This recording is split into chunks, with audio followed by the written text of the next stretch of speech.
So today we're speaking with the folks who run professional plating in Brillion, Wisconsin, which is celebrating the installation of a new zinc rack plating line, which seems to be an annual tradition at this facility. So we are speaking with General Manager Larry Dietz, Zinc Manager Carrie Banke, and Powder Coating Manager Jessica Moscow. Thank you all for taking time out with me today. You bet. Thanks, Tim. Yes. So let's start with this new line. Like I said, I know it's. I think I saw in one of your notes it was we're talking about a $5 million baby here. It's a new zinc rack line. Tell us about it. I know it's got a lot of great features. I saw on your site all the bells and whistles that it does, but tell us about that. Well, the machine itself is $4 million. We have about $125,000 worth of tooling, ergo cards, racking, and then we have other investments in it that'll bring it up to about $4.4 million. The machine itself is state of the art, very much like the machines we put in 2016 and 2018. Has the water conservation program, has a 15 system pre-treatment. Dual zinc baths, capability of running multiple chromates. So again, we're putting our investment right away up front into that pre-treatment, making sure that the parts are clean coming off that line, investing in that quality right from the start. Right. And then when it comes out, again, we are definitely looking at a better quality part, a better finished part, going to the customer, making us that top shop. Right. So, and this is not replacing a line. This is an addition, right? For your additional business that you're doing. That is correct. Yeah.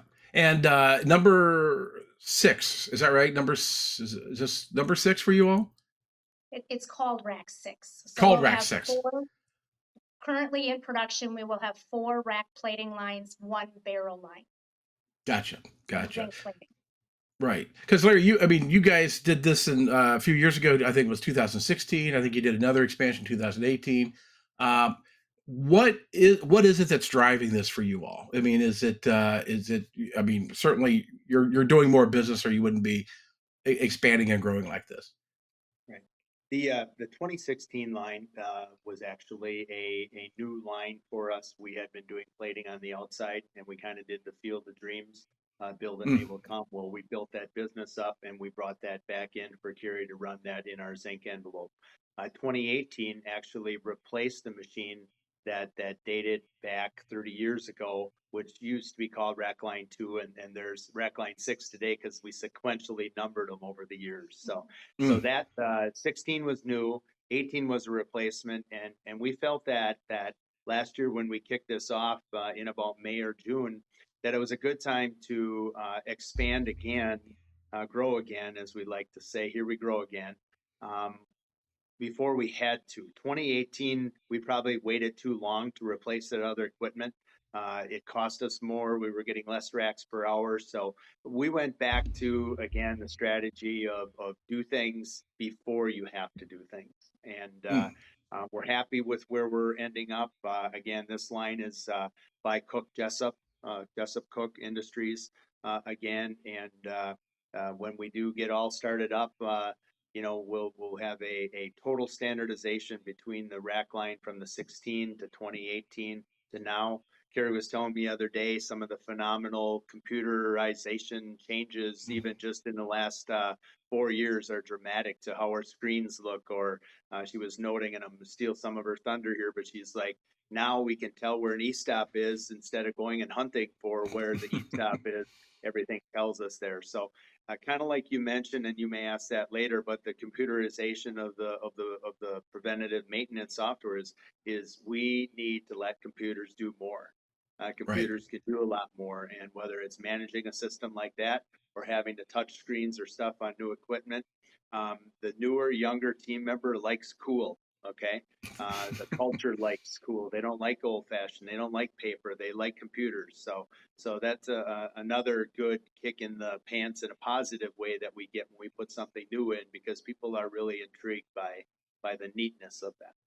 Right. One of the other things that's kind of neat is that not only do we learn from Jessup and their new technology and what they can bring to the table, but we can also tell and explain things to them that they're using for their customers in the future.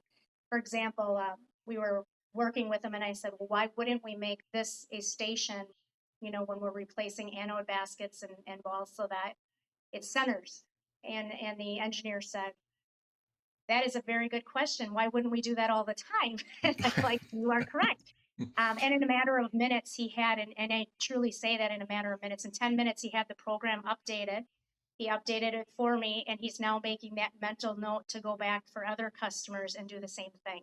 So we learn from each other. We can make those machines better just by making sure we're involved with it and helping explain why we want something, which helps the next customer down the road.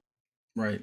Yeah, you mentioned Larry, your staff likes to have, cool things, cool devices, everything.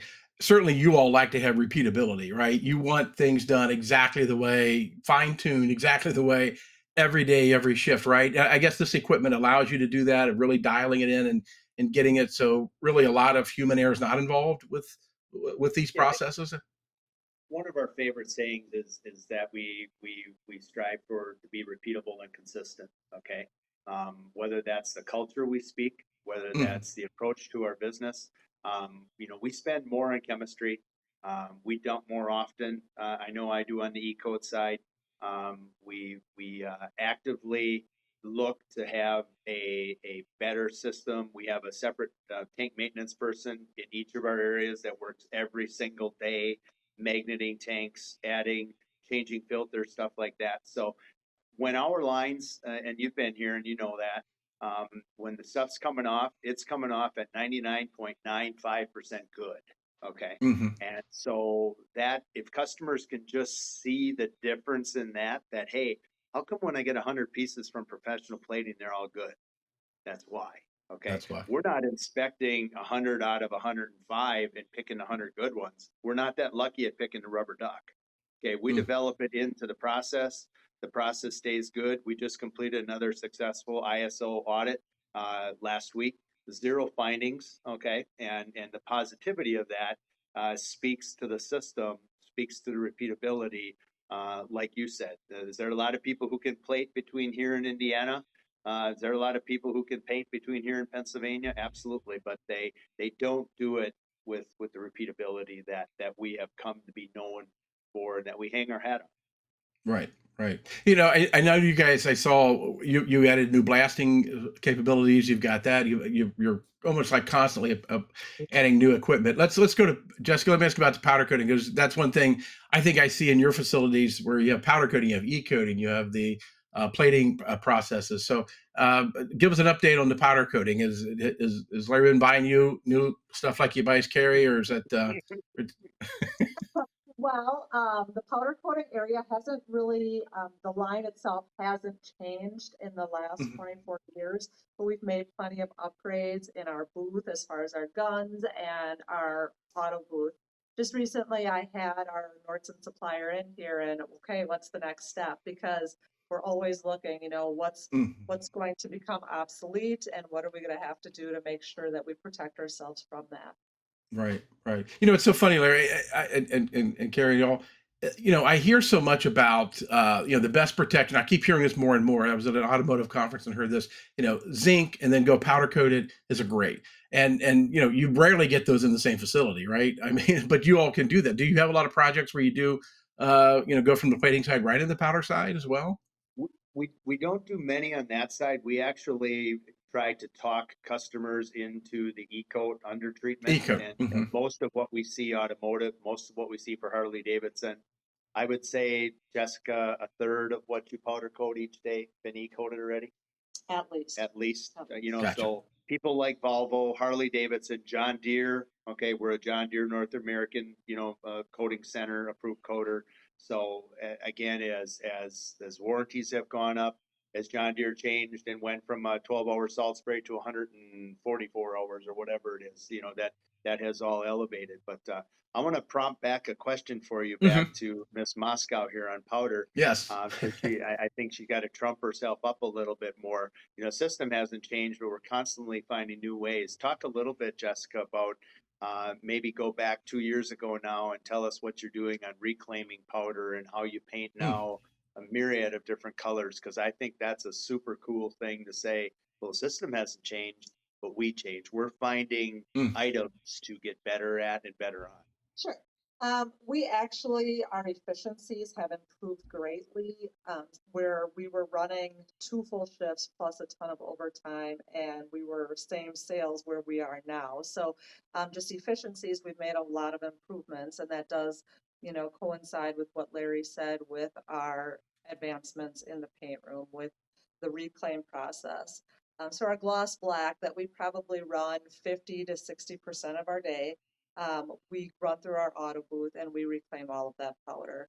Have Wow. that, specifically set that only so much of that reclaim is going into the virgin powder. So, we're making sure that the powder spraying out is always good powder. Sieving all of that. So again, making sure that repeatability every single time. Um, Right. Yeah, that's a yeah. great cost savings to do that. Well, just efficiency. Everywhere you got to look at that. I mean, why not do that, right? Why not try to reclaim as much as you can and reuse it with that? So that's What other great too. colors? What other colors are you doing? Oh, we're doing several. So during the night Hmm. or as we move into the later evenings, then we switch into some of our other blacks, a lot of our John Deere type colors, and then we get lighter as the day goes on. So go into our greens, yellows, whites. Just recently, we took a white project that we were struggling painting manually, and we put that through our auto booth. Kind of a scary situation when you think about taking your gloss black and running it through the same equipment that we're doing that white. And our team handled that phenomenally. Right. A change we kind of raised our eyebrows with at first, and we no longer even look at that as a constraint for us. So Wow. coating Yeah. wise, the world's still very much black pigmented, whether it be gloss blacks, matte blacks, solar blacks, things like that. But as she goes through the day, I would say on average, how many color changes you think you're doing a day? Minimally 15. Okay. Wow. That's a huge. I mean, the time savings that when it used to be, you look even 10 or 15 years ago would have been you could not have pulled that off, right? I mean, that would have been a real burden to keep making those changes then. With that. So Larry, you mentioned earlier, like I said, and I saw it, about your, your maintenance program. Talk a little bit about that because I think that's very important, and it's what shops I think just do not or facilities don't really pay that close attention to. But you've all implemented a kind of a computerized system, and I think I read where it tracks 650 different aspects of your maintenance programs, right? Yeah, the 650 is actually the number of our current PMs. Okay. Mm, And the system is called Limble, Limble. mhm. And, sometimes I'm going to just say I'd rather be lucky than good. Okay. And nothing more than doing some searching and doing some Googling and searching around because of what you just kind of noted. Um, this dude's going to work for a couple more years and these ladies are going to carry on. And there's a couple things that bug me to say I'm not leaving until we have this, or I'm not leaving until we have that. This new equipment is a little bit part of that to make sure that there's new vehicles in the garage for everybody to drive, type of a thing here. But the Limble system was just like you said. We've talked, and it doesn't take anything away from our team, our maintenance management. Okay, great people, but you have to jump off the diving board to decide, are you going to get points for the dive or is it going to be a cannonball, type deal. In Mhm. this case, we jumped off. We couldn't be happier. We've started adding in things like Carrie, for instance, has jetting of pipes from wastewater, and we keep a lot of that stuff tribally up here. Now the system can manage all those things. This is your pump out. This is your jetting of pipes. This is your filter changes, for instance, on powder. Then we get the overdue messages that escalate, type of a deal, and instead of somebody thought it was good enough and we bypassed it. Well, 2 months from now we find out that we've got all kinds of filter issues because we didn't change those, type of a deal. So very, very, I'm going to call it economical system, iPad driven as well. When I talk about cool, we have a young man who is actually moving along into maintenance management for us, who we paid for to go to technical school, who is the kind of the host of it. And Bob Zipper, who you've met Bob before, is our engineering quality manager, has helped push that there. But the neat thing about it is you can take pictures of a repair, take pictures of a situation, pictures of the broken part, and all of that information is in there for the future. I would gather that either they're checking Etsy for a recipe or YouTube for how to put a bike rack together. Jessica got a new bike rack, by the way. So she don't have a bike yet, but she's moving toward it. But I bet you look at YouTube the same way, okay? And you look at YouTube, that's really what that system can become, to say, hey, we haven't changed this bearing in like forever. Boom, hit the button. We changed it 10 years ago, and here's the pictures of exactly what we had to do. So I'm positive that incrementally, 3 months from now, 6 months from now, 9 months from now, 12 months from now, it will be one of the things we look back on. Just like I look back on, 22 years or 21 years ago, when I came, we were talking about QS. We talked about it for about 4 more months, and I finally said, let's stop talking, let's go. And we went to ISO, type of a deal. But it's that kind of that same thing. There's a scary thought in changing something, and could we have saved paper in the maintenance management? But I don't know. The other ladies, I think, have a lot of great feedback on it too. I will say that it's not even just the PMs. It's also the simple things. A probe needs to be cleaned. A magnet is broken. There's a leak on a pipe. You can report that all to that system. It goes direct to the maintenance department. And it doesn't matter if 10 minutes later it's fixed. They have the communication. They send back a response saying, project looked into, it's either started, finished, or in process. So you have a tracking system of that all the way through until it is completed. And that's huge. Work order request type deal. So it's not just like a good point. And we've actually, quite honestly, didn't buy it for that. We realized after we got into it that, hey, this thing's got another whole set of horsepower here that you can put that information. And again, for our younger maintenance team members, they're like salivating over it because it's coming in like an air traffic controller versus, again, the older we are, the more pads of paper we used to have in our office. Okay. And where did I write that down? Now you're capturing it all right there. And even the fact that he fixed it, there's a record there to say, hey, that's 3 times in the last year that broke. I think there's something else going on there. So yeah, very, very cool. Well, it's funny. Like we liked the efficiency of it. It's not that we want to take away that face-to-face that we have with our team and stuff like that, but the efficiency, like Carrie said, when we have an issue, we can report it. They see it right away. They get it taken care of, and they can give us feedback.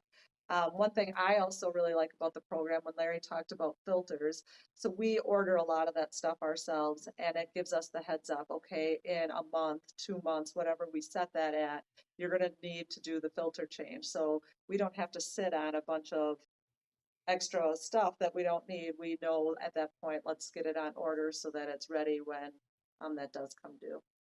Right. Wow. What a system. It's funny, when you talk about some of your staff members, Larry, and everything, have you had, for this new line, have you had to increase your staffing? And I know that's a difficult proposition these days to do that. So we had to increase by 4 team members. With all the cross training we've done, we are taking a team from a smaller line and cross training them to run both machines.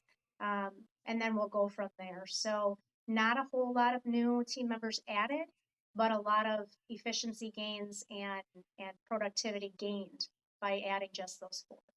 Right. It's funny, when I was there, I think the one thing when I visited your facility, one thing I was taken away from, which I have a hard time describing to other people in the industry, about just the kind of the aura and the feel you get there, that, and I'm going to maybe put words into you all's mouths, but it seems like by you all showing your employees how important they are to you all, it to me, it makes it seems like that makes them care more about the work that they're doing and the parts that they're handling. And it really is a team culture and a team building effort. That's just my takeaway from that. And it seems like you all have somehow continued to build upon that. And Thank you for the kind words. We put a lot into that. I can speak for the three of us, who again are very joined at the hip when how we lead and the decisions we make and share. Um, we do it because I think there's a genuine caring for the team. The newspaper reporter just asked us, well, what about expanding somewhere else? And my answer to him, as it has been over the years, when states and customers have called us and whatever, and even ownership has asked, you can't do what we do other places, okay?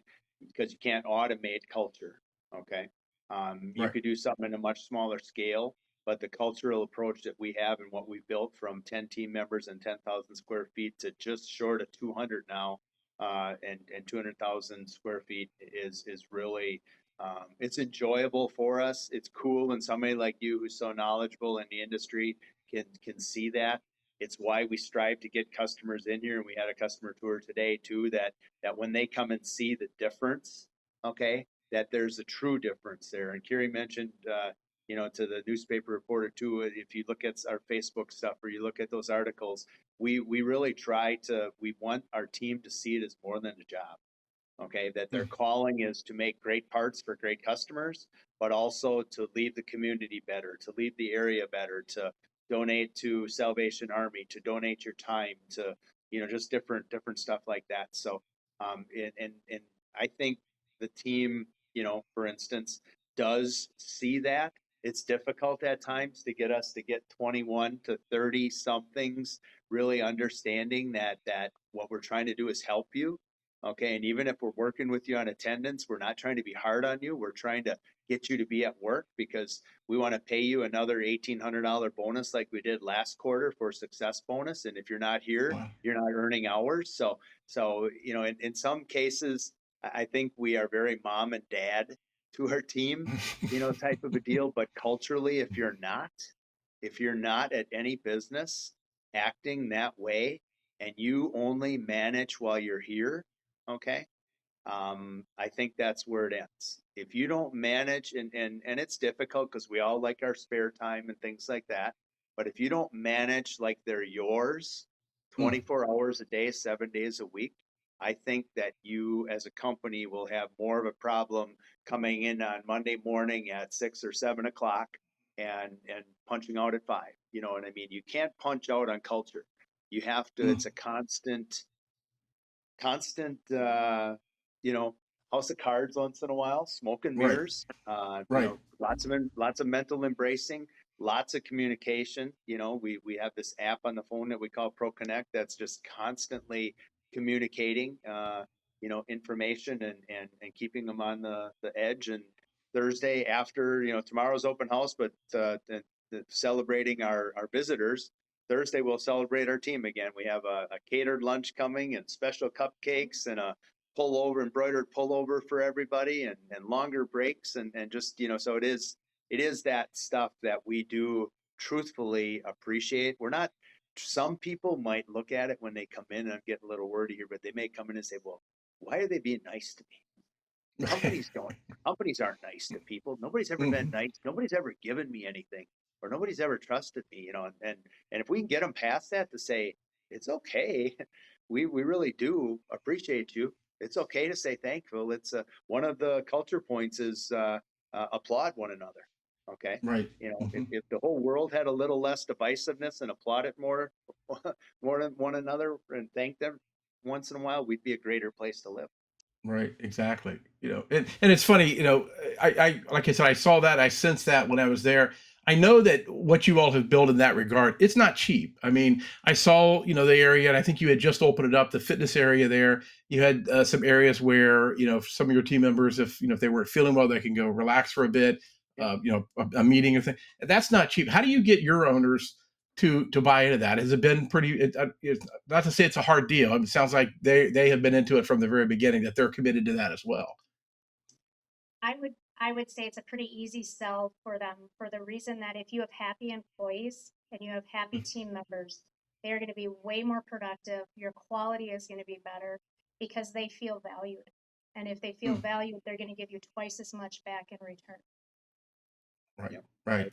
Right. great answer. And we tell our team when we talk about legacy with them, and we have a spiel that we do at orientation, and we talk about legacy, and we say giving people are happier people.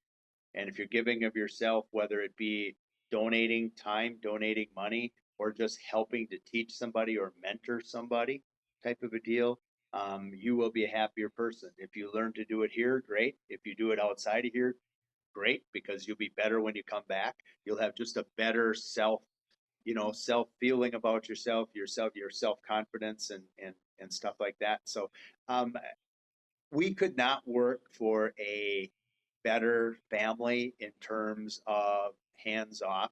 Having come out of corporations prior to coming here, 21 years ago, and one was unionized, one was not, type of a deal.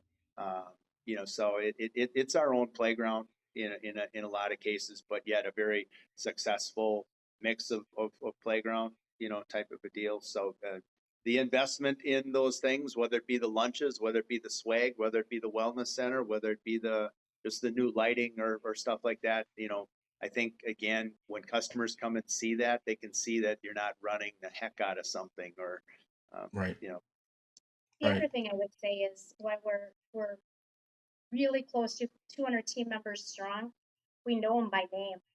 We can go Mm. out there and how was your weekend, Sue? Oh, mine was great. How was yours? There's a lot of our culture that says because we get to know our team and our team is everybody. It's not just Larry's e-coat team, Jessica's powder coat team, and my zinc team. We all talk to each other and our team like they're all one team. And so you can walk out there and have a conversation with somebody and make them feel important, like Mm. they matter. And that's huge. And if they think they matter, they'll speak up more often, they'll give more feedback, they'll just be generally a happier team member that is more productive. Right. Definitely. Definitely. So, like I said, you guys, I'm not sure where you guys can get better, but Larry, I mean, what's in the future? I mean, are you looking at other things? I know it seems like every time I've talked to you about a new project you guys were working on, you would talk about something you're working on in the future, but are there other things that you're looking at doing, or was that just not Well, come as to a joke, I would say a shoe store would be really nice inside of here. I would, I there you mean, go. Put that in the why not suggestion box. multitask while we're at work? Put that in the, yes. Um, you know, and honestly, the last year this time we didn't know about Limbo. Mm. We did some work right now and kind of backed off on it with paperless parts, and you're familiar with those Mm-hmm. guys, in the Mm-hmm. industry.